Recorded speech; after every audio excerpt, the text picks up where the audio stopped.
Halo semua, selamat datang kembali di channel YouTube saya, Charles Lee. Bagaimana kabarnya buat kawan-kawan semua? Saya harap kawan-kawan semua dalam kondisi baik ya.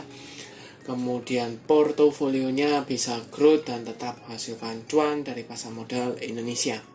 Oke, pada kesempatan kali ini akan membahas apa? Pada kesempatan kali ini saya akan membahas satu sektor yang kalau teman-teman lihat selama beberapa hari ke belakang ada mulai rebound ya, pantulan-pantulan. Nah, saham apakah ini? Saham ini dari sektor CPO ya, crude palm oil ya. Nah, atau minyak kelapa sawit. Nah, sahamnya ada apa saja yang dibahas? Sahamnya ada 3 ya, ada ALI, ada LSIP, dan ada SIMPE. Nah, bagaimana prospeknya? Apakah teman-teman bisa lirik saham-saham dari CPO ini? Kemudian apa analisanya untuk masing-masing dari sahamnya? Pastikan teman-teman tonton video ini sampai selesai. Buat teman-teman yang mungkin baru pertama kali mampir ke channel YouTube saya ucapkan selamat datang, selamat menonton. Semoga melalui video-video yang kami buat bisa bermanfaat buat kawan-kawan semua. Oke, tanpa berpanjang lebar ya, kita langsung masuk ke pembahasannya. Untuk yang pertama ada AALI atau Astra Argo Lestari Tbk. Seperti yang teman-teman ketahui ya, tanggal 21 Juli 2023 AALI menyentuh level psikologis di 8.000 atau sekaligus mengalami kenaikan ya 2,24% ya. Jadi cukup tinggi ya, 2%. Kemudian yang menarik apa? Yang menarik volumenya tinggi, volumenya meledak. Jadi kenaikannya disertai dengan volume. Teman-teman bisa cek di sini ya volumenya. Kemudian secara garis MACD ini jelas ya mengarah ke atas atau masih mengarah ke atas, sehingga menurut saya ada akumulasinya ya, masih ada akumulasi seperti itu. Nah, untuk lebih pastinya kita nanti cek ya ke broker summary-nya. Kalau dilihat posisi MA50-nya di mana? MA50-nya di 7.680 75-an. Sedangkan MA200-nya di mana? Di 8.175. Ya. Posisi MA50 di bawah MA200, fasenya sebenarnya masih fasenya downtrend. Tapi dia sudah berada kembali di atas MA50. Jadi, apakah dia akan ada reversal atau perbalikan arah? Kemudian prospeknya, kalau tadi kan saya sempat informasikan ya di awal, prospeknya bagaimana? Kalau dilihat dengan potensi adanya cuaca buruk ya, El Nino, itu kebanyakan akan berpengaruh ke komoditasnya. Kalau pengaruhnya ke komoditas, maka akan berdampak ke harganya. Dan kalau harganya naik, otomatis menjadi daya atau menjadi bahan bakar ya. Sentimen cukup positif untuk emiten-emiten komoditas seperti CPO ya, seperti itu. Salah satunya AALI. Jadi clear ya, sentimennya cukup bagus. Kalau seandainya bukan berharap cuacanya semakin buruk, bukan. Tapi kalau cuacanya kurang mendukung, maka hasil kelapa sawitnya itu akan cenderung berkurang. Kalau cenderung berkurang berarti pasokannya berkurang, sedangkan permintaannya tetap, otomatis harganya akan terdorong naik. Dan kalau harganya terdorong naik, maka sedikit banyak akan menjadi bahan bakar untuk saham-saham emiten CPO-nya ini untuk mengalami penguatan. Dan itu terbukti ya, tanggal 21 mengalami penguatan disertai dengan volume. Itu untuk ALI. Bagaimana broker summary-nya? Apakah betul dia diakumulasi? Ini saya coba cekkan ya, ALI tanggal 17 sampai tanggal 21 dengan value net. Kita coba di sini ada akumulasi ya. Oleh siapa? OD, TP, AK, GR, dan NI. Harga rata-rata di 7.900-an, 7.800, rata-rata 7.900 saja. Kita bisa asumsikan masih floating profit atau minimal BEP lah, masih harga modal seperti itu. Jadi relatif masih baru di entry. Kalau dilihat seandainya AL ini mampu breakout dari level psikologis 8000, maka ada potensi dia meretest ke 8200-an di area EMA 200-nya di sini ya. Kalau dia misalnya mampu meretest EMA 200 dan berhasil, dia confirm ya, mulai bergerak reversal seperti itu. Didukung garis MACD, kemudian broker summary-nya juga jelas ada akumulasi. Jadi cukup menarik untuk ALI, teman-teman bisa lirik. Untuk scalping itu mungkin masih bisa ya. Itu untuk ALI. Kita lanjut ke saham kedua, ada LSIP atau perusahaan perkebunan London Sumatera. Ya, untuk LSIP ini sedikit lebih bagus daripada ALI. Kenapa sedikit lebih bagus? Karena untuk LSIP ini posisinya dia sudah berada di atas EMA 200. Ya, EMA 200-nya di mana di 1065, sedangkan EMA 50-nya di mana di 1035. Posisi per tanggal 21 Juli 2023 dia ditutup mengalami penguatan 1,37% ke level 1110. Ya, dia apakah bisa dikatakan breakout? Belum ya, menurut saya masih belum. Dia masih menguji area resist psikologis 1100. Volumenya kalau teman-teman lihat beberapa hari konsolidasi disertai dengan volume tipis. Kemudian kemarin body candle-nya cukup bagus dan volumenya keluar walaupun tidak se-spike ketika dia pembagian dividen ya. Jadi cenderungnya belum valid dia breakout. Teman-teman bisa lirik aja, teman-teman bisa wait and see, tunggu. Kalau dia mampu breakout confirm, maka menarik karena dia ada potensi minimal ke 1200 ya, atau 1180-an area resist berikutnya di sini ya. Garis MACD jelas tadi kan sudah dijelaskan bahwa dia mengalami penguatan, ada indikasi, ada akumulasi sebelum-sebelumnya, tapi ini diberikan waktu konsolidasi. Nanti kita coba cek ke broker summary-nya, apakah selama konsolidasi ini ada akumulasi atau malah distribusi. Kita coba cekkan di sini LSIP ya.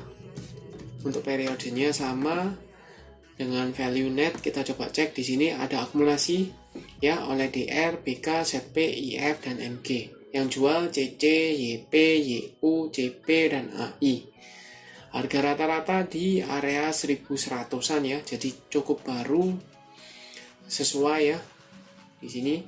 Nah, yang menarik adalah kalau ada akumulasi di daerah resist itu, maka kemungkinan akan ada angkatan berikutnya ya, atau diangkat untuk rally ke resisten berikutnya.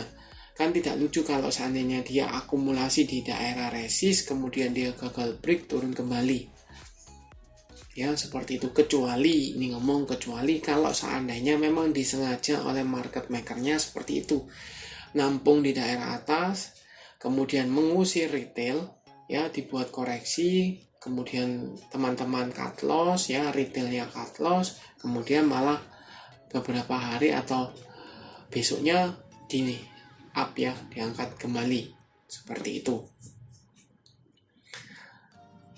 Itu untuk LSIP. Potensi buat teman-teman yang seandainya sudah punya di daerah bawah, apa yang bisa dilakukan kalau teman-teman punya di daerah bawah selama masih di atas EMA 50 atau di posisi sekarang ini EMA 200, masih sangat layak di hold ya.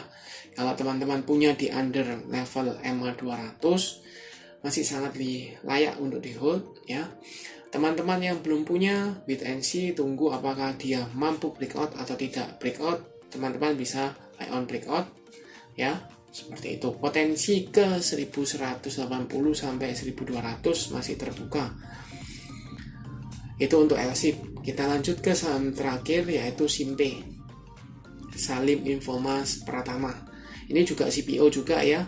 Kemarin tanggal 21 juga mengalami kenaikan ya.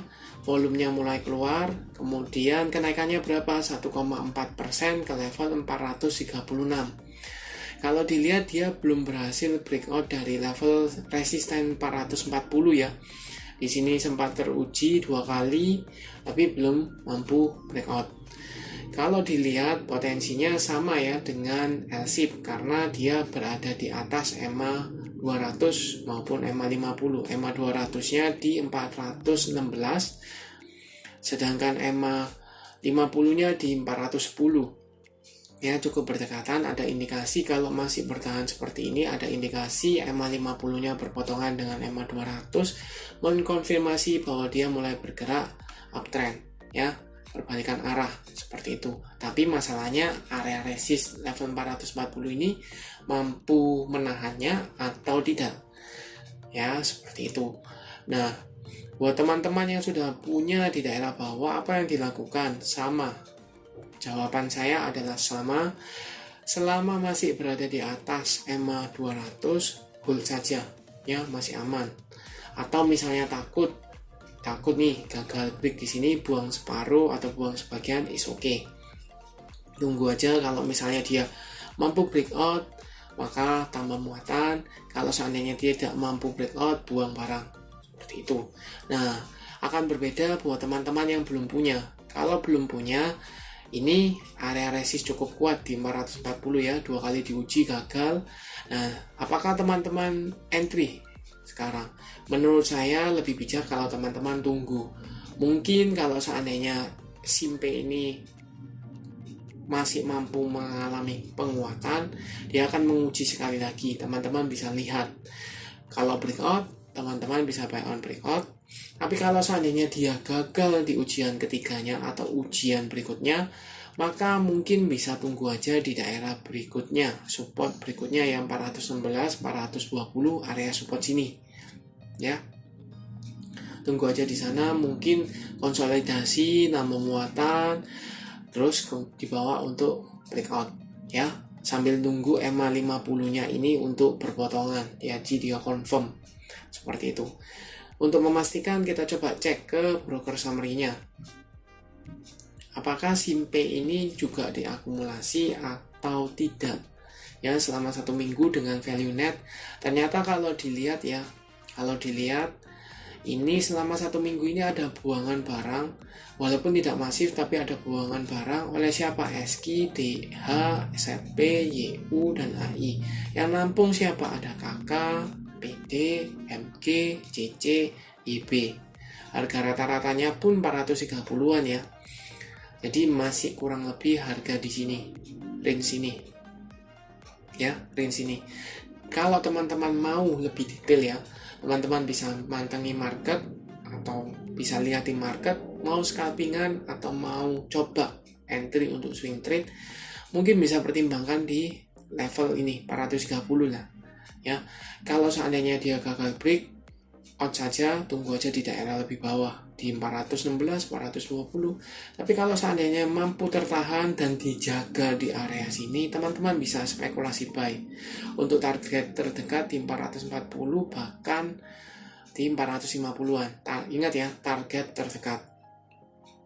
Tapi kalau dia misalnya teman-teman entry dijagai di 430-an tapi tahu-tahu dibuat longsor, ya, dibuat longsor. Kalau teman-teman masih memaklumi resikonya, ya, karena ini cukup berdekatan, teman-teman bisa tunggu aja, tunggu dulu. Kalau seandainya support ini masih gagal break atau gagal menahan, mending lebih baik buang saja, buang dulu, ya, amankan modalnya, buang dulu. Seharusnya menurut saya harusnya ini kelihatan dijaga banget di 430-an, ya. Apakah bid overnya dijaga atau tidak, saya kurang memantau, tapi jelas di sini kelihatan bahwa ada yang jaga di 430. Karena kalau distribusi ada buangan barang tapi tidak mampu turun, berarti kan selama dibuang ya, di overnya tetap diganjel bidnya supaya dia tidak jatuh. Ya, seperti itu. Berarti ada yang mau di harga lebih murah. Seperti itu. Prospek jelas masih berprospek, ya. Kemudian kalau IHSG-nya mendukung, masih akan rally, misalnya mengalami kenaikan, maka salah satu segmen atau sektor CPO juga akan mengalami penguatan, mengingat harga CPO-nya beberapa hari ini kalau saya coba cek tadi itu mengalami penguatan, akan sedikit banyak berpengaruh ke saham-sahamnya. Oke, sekian video kali ini. Mungkin relatif lebih panjang ya, tapi saya harap membantu buat teman-teman semua supaya teman-teman dapat insight dan tidak salah bertindak. Yang minimal buat membantu teman-teman lah, seperti itu. Oke, sekian untuk video kali ini. Terima kasih sudah menonton sampai akhir. Jangan lupa like, share, dan subscribe channel YouTube saya, dan nantikan video analisa saham berikutnya. Sampai jumpa.